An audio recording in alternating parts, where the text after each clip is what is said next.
Welcome, everyone, to another Coach's Corner radio show.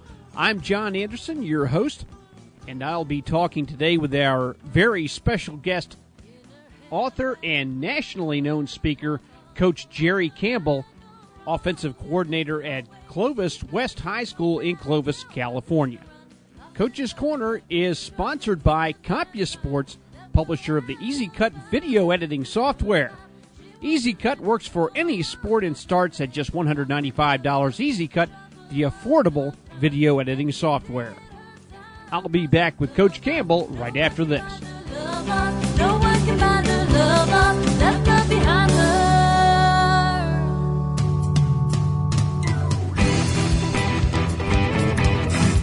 Coaches, picture this. I've got an 8-foot desk in front of me with stacks of game DVDs that I can't chop up and edit. And I'm backed up all the way to last year, probably because I have a program from the dark ages. I'll tell you what I just did. I converted to Easy Cut. Easy Cut starts at $195. I'm starting right now. It's the affordable video editing software. It's quick to learn. I've been cutting up film in just minutes. I can customize it for any sport or video editing tasks where organizing video clips with data is important. It's simple. It's like Excel. It's like a grid for sorting and filtering plays. It's a simple tool for making title slides, and it works with a variety of video formats, whether captured, ripped from a DVD, or downloaded. I'm catching up fast with this mess. I made the switch, shouldn't you? Easy Cut is available at CompuSports.com.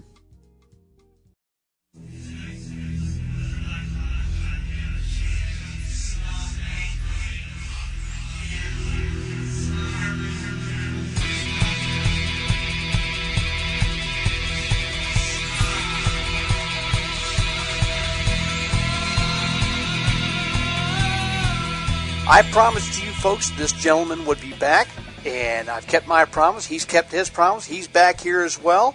We've got nationally acclaimed speaker and football coach, offensive guru, Jerry Campbell from Clovis, California.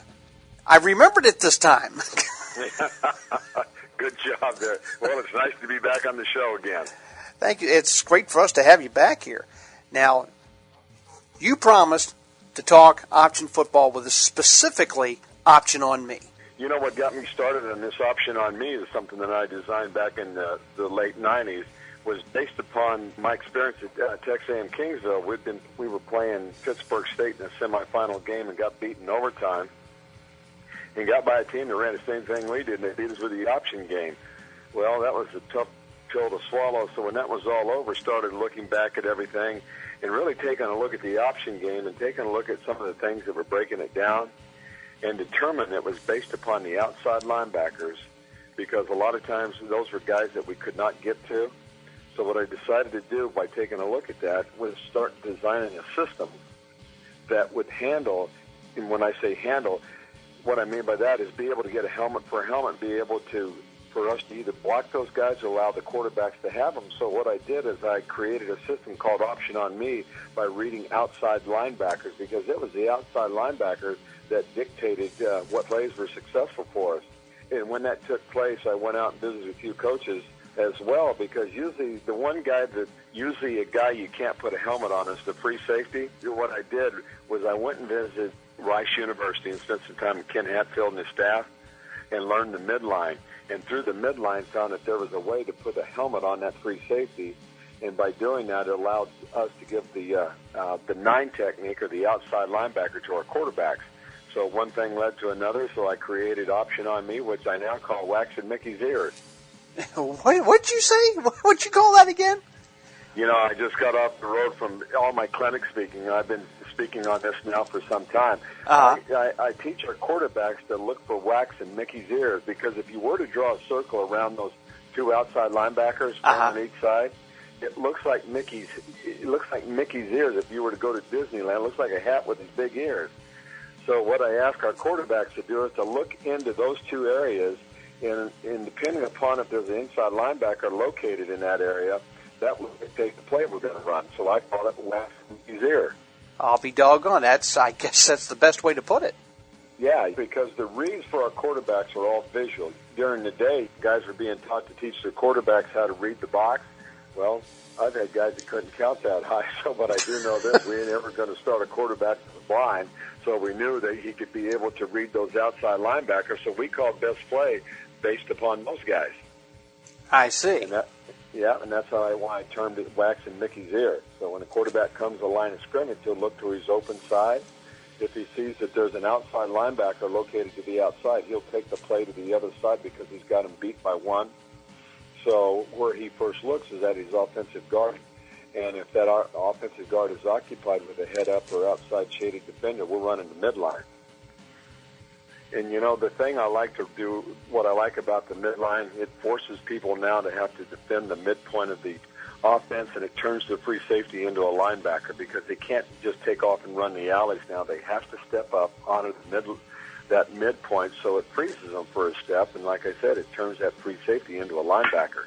You want them to have to defend that play, and the way they defend that play is not give you the 2-to-3 technique. So what they end up doing is getting into these under fronts, as they're called, which is also known as a weak eagle front. And so to defend the midline, they'll usually take it away and give you a one technique. Well, when they do that, it sets up the load option. So, and what I like about the load, because when they defend that, it creates two combos to the call side, and it usually eliminates any upfield penetration by those down defenders. You have a list of benefits, what you can get out of this play, and one of which is the fact that it helps you to put your quarterback in the best play possible. That's exactly right. And what it's really actually designed to do is to keep our offensive line in the best blocking scheme we can keep them in. Because the big thing is getting those guys to play where they're not confused. So my real deal behind all of that is to make sure we can keep our offensive line in the best blocking scheme we can put them into. And by looking at those outside inverts, you can always keep those guys in plays that they're repping out at practice. I don't want to run plays into things that may not be good. So instead of having to teach your offensive line all these different blocking schemes, let's just go option on me, always keep them into something that's familiar to them, and it just eliminates a lot of confusion. I was reading over your book, and you had an interesting statement in here that your head coach at Texas A&M Kingsville did not like the use of the term lead option. Yeah. So you renamed it. Yeah, we renamed it to load option. People will understand load option is load the in man on the line of scrimmage. Well, usually the best athlete on the field is a free safety. So instead of load the in man on the line of scrimmage now, we're going to load the free safety. So we want to load the alley player and allow the quarterback to have the 9 technique, which is usually the in man on the line of scrimmage. So we'll just read and pitch off him if we have to. And load option is either the keep or pitch read. As opposed to letting that safety just come screaming down there. That's exactly right. So we put the fullback on him. So usually when he has to block the free safety, he's probably blocking a smaller guy than that defensive end. Now, you also use this theory or this scheme as a hurry-up offense also. That's exactly right, because, you run the right to the line of scrimmage is overdrive. So when we get into overdrive, we're just getting lined up, and quarterback is calling best play based upon those outside linebackers. The nice thing about running the midline and the load towards the tight end only, a lot of times they'll start rolling their coverage over, and so what that means is that they'll remove that outside linebacker towards the open side and move him into a cover 2 to cover 4, or they'll move him over to a cover 3 strong, and it sets up the open side veer. So, if you get good at running the midline, running the load, they're going to over-adjust to those two plays, and the next thing you know, they open the veer scheme up for you. It was interesting to find out for me. Of course, me being a West Coast guy, I would pick this up. You don't have a pass scheme out of option on me. No, we can check into the pass scheme if we want it, based by our uncovered rules. We may have a guy uncovered out there, and we just may want to just pick up the ball and throw it to him. Understood. So we do have a check-off to the passing game. We're talking with Jerry Campbell, and he is talking option on me. He is trying to educate me, being a West Coast guy, and I need everything I can get here. We'll be talking more about that after this break.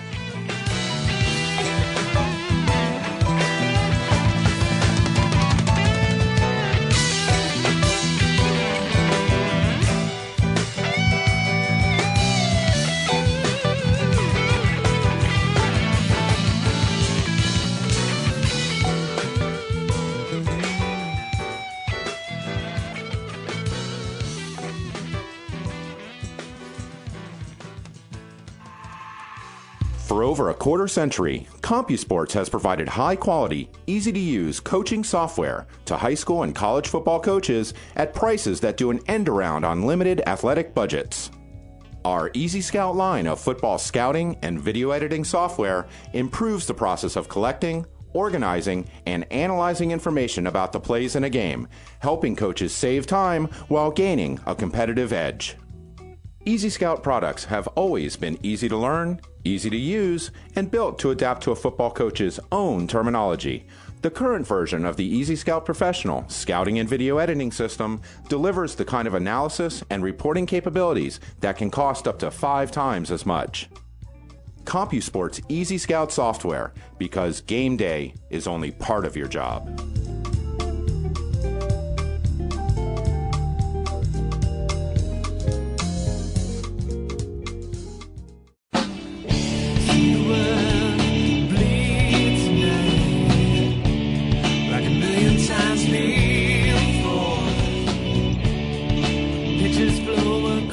Back from our break, and during the break I had an opportunity to talk with Coach Campbell just to find out that he was a West Coast offense guy at one time. So we're sitting here talking all kinds of crazy stuff from a number of years ago. And Coach explained to me how you got involved with an option team coming out of a West Coast team. Yeah, I'm from California, and I happened to get hired at Texas A&M Kingsville as the offensive line coach. I replaced Juan Castillo, who's the O-line coach with the Philadelphia Eagles. Mm-hmm. So I go to Kingsville, and Ron Harms happens to be a legend of the game in regards to, his success in the option game that he's run over all these years. So when I got there, I got involved in the option game with him, and I thought I died and went to heaven. So when you attach that option game to a full-blown passing attack, because I love to throw the ball to you, you're a tough force to be reckoned with. So that's what got me involved in it. And there in Kingsville, we were the number 1 rushing offense in the nation, number 1 scoring offense in the nation, and number 1 total offensive team in the country. So we had some players, but let me tell you what, we had schemes that people had a hard time stopping. Because, the nice thing about the option game, Coach, is that you can take a good athlete and slow him down because now he has to play responsibility football. And that's what I like about it, because now they have to make decisions. And usually those decisions are coming from having to slow down to make that decision. So that's what I like about it, because it can nullify some good athletes based upon those types of ideas right there. But the option on me is something that I've had a lot of success with. I've got a lot of coaches around the country following it. And I've been writing on it a long time. I got a new book coming out in about 2 weeks that I am currently in the process of finishing up, about 300 pages on the option game. And it involves just about any type of option you could possibly think of, and as it attaches itself to a passing game. There are so many different ways in order to execute the option now, especially with the variances in formation and personnel packages and motion, that you can disguise it pretty well, except when you come to a point to where it comes to either make the mesh or you hit the perimeter with the back there that you're ready to pitch to. Here's what I do as an offensive coach, especially as a head coach in the past. I tell our defensive coordinator he gets the best athlete, but I want the best competitor, and I'm going to put him at the quarterback spot. He doesn't necessarily have to be the fastest guy. He just has to be a guy that'll compete. And because option on me is based upon putting a helmet on a helmet, so for the most part, as long as you're executing your schemes and everything, you got everybody blocked. And as long as that quarterback will go out and compete, man, it is tough to stop. Now, getting back to the inside veer, you like to run that to the short side when the defenses start wanting to drop the strong safety down over there toward the tight end side. And especially when they only leave 3 people over there, like you've got maybe one technique, then you've got your end in a 5, then you have your weak side linebacker playing the bubble. You have a little bit different read to this as to reading the inside jersey number of that 5 technique. Yes, that's exactly right. For give or keep, we ask our quarterback to read the inside jersey number of the read defender, and the inside jersey number has to be coming down. If the inside jersey number is going up the field, obviously he's going to give it, but that becomes our give read. Now, do you find a lot of times when you're playing that 5 technique, you're bringing that inside veer to that weak side, Do you see more often than not that end is crashing? Yeah, if he doesn't have any support to the outside, remember, we're calling that because there's a triangle that's been broken. The triangle is the defensive end, play side linebacker, and outside invert. If they've moved that invert over to the other side, the option now is running at that defensive end and linebacker. So, for the most part, that is now broken. But what we tell our quarterback is that if there's no invert outside, run the veer at it. We'll put it right at the 5 technique, and something that we ask our quarterback to do is this, is to get, you always want him running downhill, and there's a reason you want to attack the inside jersey number, because he can't slow play or stretch it now. Some guys will attack the outside number. If you attack the outside jersey number of the defender, that guy is going to stretch the play. And so we want to eliminate that. So our quarterback is downhill attacking the inside number right now. You had mentioned before that you try to get 2 guys to isolate either the inside linebacker and then another one to take a path and go toward the free safety. You don't necessarily have that in your inside veer to the weak side, do you? No, because on the inside veer, you really can't account for the safety. That is the one play. That's one of those plays that you can't account for the safety. But what happens there, if that invert is missing, you're usually taking it to a cover 2 to cover 4 safety back there, who's usually 12 yards, 15 yards off the ball. So if that guy does make the play, it's usually 6-7 yards down the field, and I'll take that any day. Of course, my being a power sweep guy, we had every conceivable play action coming off of that power sweep that we had probably known to man. And I'm sure that you've probably got a couple of tricks up your sleeve as well. And I don't want you to sell the farm here, but I'm sure you've got a couple. Yeah, it's something about the books that I write. Every time a coach buys one, I get the printout on who's doing it, so I know what coaches in the league are buying them. so I know what they're looking at. But anyway, yeah, there's something that we do, and here's a lot of times I'll run this veer in just about every play that we've got out of the one-back schemes. Anytime we put a running back in a slot position, he is a potential pitch man. So, we could get into doubles, which is two slotted receivers to either side, and I'll have our quarterback sit there and put us into best veer, because we like to run the veer into the one technique. So wherever the one technique is he'll audibilize the veer into that play, knowing that the outside slotted receiver is going to be a pitchman. So he does a technique that I call it cowboy. We'll have our outside slot cowboy, which is what he is doing is actually he attacks the line of scrimmage, then he arcs into a pitch relationship. So that outside linebacker now has to decide, okay, am I going to jump that pitch or am I going to jump that quarterback coming out? So what that play does now is sets up the bubble screens for us, because we will read off that veer and off that midline or off a couple of those play schemes. We'll tell the quarterback, read the outside linebacker. So if he sits there and decides to come and jump you're going to sit there and throw the bubble screen right now. Well, you read my mind on that one, because I was thinking Mouse Davis as soon as you said that. So. Okay. Yeah, let's do a lot of things with that, and if he doesn't, then here comes the option. We're going to be eventually pitching to that kid. We're talking Option on Me with Jerry Campbell, and we'll be back right after this break.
destruction. Is that really the journey you want to take? Is misery that beautiful that you want to burn? I know I've got to hustle here because Coach Campbell has a previous commitment he's got to run to, so I'm going to try to make this real quick and close this up. Coach, we were talking load football, and you made the statement that you have a couple of people that you try to get down to the second level and then one peel off to the third. Do you want to cover that a little deeper? Yeah, for all of the coaches out there, and a lot of you guys are going to know this, when you sit there and run the midline, you want to make sure that you've always got two blockers that are tracking the play side linebacker to free safety. So by having two guys tracking, depending upon how that linebacker flows, it'll take that other guy and run him up onto the safety. All right, so there's 7 different blocking schemes that you can scheme in the midline. But we're only going to do 3 of them in our program because I don't want to take the time to have to teach all those other schemes because there's too many other things that we do. So as you sit there and do this, and I'd say to the coaches, you always want 2 guys tracking play side linebacker, and that could be an offensive guard, it could be a running back, or it could be a tight end, or it could be a slot, depending upon the type of formations that you run. Now, on your load option, we're run to the tight end side. The quarterback feels that the situation is there for it to be successful. This is one of the few options I've seen where you're actually teaching the quarterback, you're attacking the line of scrimmage now. What you're actually doing on the load option, the reason that you ended up calling load is because the defense defended the midline. And defend the midline, they have to reduce their fronts down.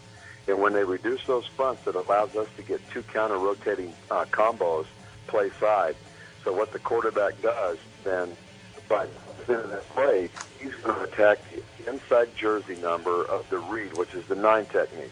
What we tell the fullback to do is run at the inside jersey number of the read. If the inside jersey number comes down, you're out and around to the free safety. If it goes up the field, you're inside the read. So what we tell the quarterback, if the fullback's in, you're in. If the fullback's out, you're pitching it. Because that means that defender is now playing the quarterback. So once again, for the fullback, on the snap of the football, he was right at the inside jersey for the read. And if the read goes up the field, he's in. If it comes down, he's out as he tracks that free safety or the alley player. Now, as we're talking load option, and you're talking about the path that the fullback has to take to get around that 9 technique. Yeah. He's not always attacking the outside invert. Sometimes he's attacking the free safety. That's exactly right. In our load scheme, that's who he's going to attack. You know, most guys know load by the fullback attacking the in-man line of scrimmage. Mm-hmm. Well, we're going to give that guy to the quarterback and allow that fullback to just head right on up to the alley player. We need to be able to take that third-level defender out of the football game, and that's the alley player. All right, I know you run, just from the number of years that I've been following Jerry Campbell, that you like to use a lot of different motion variation, formation variation, especially in your option game. Do you have a problem with your players being able to digest all of that information with all these different formations, or do you keep option on me to a certain number of formations? We keep it to a certain number of formations. The motion by your receivers and backs really isn't a complicated thing because each one of them has their own alert word that they learn. So they're not learning to do a multiple things. You know, they're just learning to do what their position tells them to do. So each one of them has their own motion alert, and/or we allow our quarterback to point and bring guys if he needs them. Okay, so he may get into a situation where we need to incorporate some motion into the play because of the way the defense is lining up. So he has the ability just to point at who he wants to motion, and then they're going to come, and then they'll run the play based upon type of scheme called. The thing about motions and formations, it limits the amount of coverages and things that they can run, and that's why I like to do it. You get out there in that cover 2, cover 4, we're going to run some motion to make you move out of it, because usually, for the most part, you'll start rolling coverages, and if you're doing that, then we're going to sit there and run plays accordingly. Now, we all know that defensive coordinators have this little thing in their head. They like to make our days miserable. Yes. Yeah. So they like to do some little things like bring up linebackers, defensive backs, and start blitzing them. Do you ever find that to be a problem when you're running option on me? In the option game, you want to invite the stem and you want to invite the blitz, because remember, option football is responsibility football, and if you're going to sit there and blitz and do those types of things, then that means your responsibilities are moving around also, and I'm telling you what, that's hard to do, and usually people are going to get out of the blitzing scheme. So I'm going to invite them to do that, because they're not going to do it very long, because if they do it, I'm going to tell you what, they may get you the first and second time, but the third one's gone. Coach, again, it's been a pleasure to have you on here. You know, it's always a pleasure to come. I enjoy sitting here visiting and talking football with you. And you know what? I look forward to the next time I can come back. Well, I'm extending the invitation now. You got it. We'll be back with some final words after this.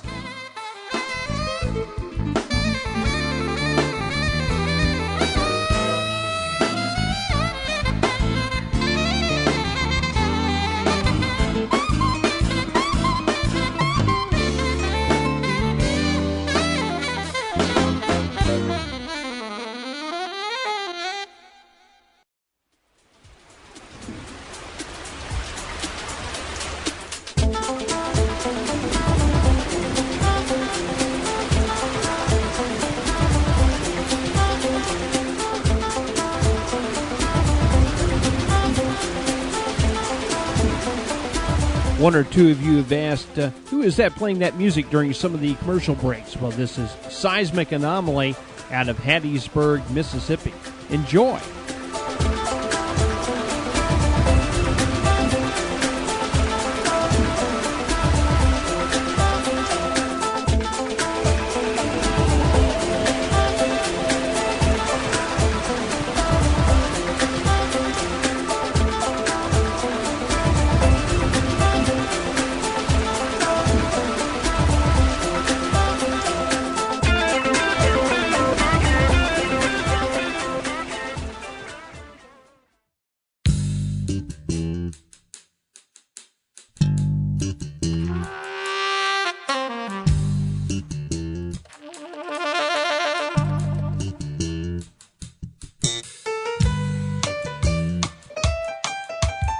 I'd like to thank today's guest, Jerry Campbell, the offensive coordinator at Clovis West High School out there in Clovis, California, and say thank you, sir, for coming on today's program.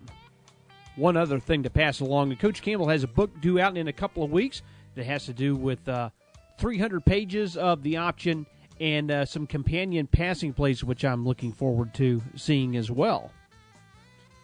And as a programming note, next week we're going to have Mike Walker, the defensive coordinator up there at Ishpeming High School in Ishpeming, Michigan, back on the program. If you have material, either in article or book form, and you'd like to submit them, email me at john@CompuSportsRadio.com, and we'll talk some football.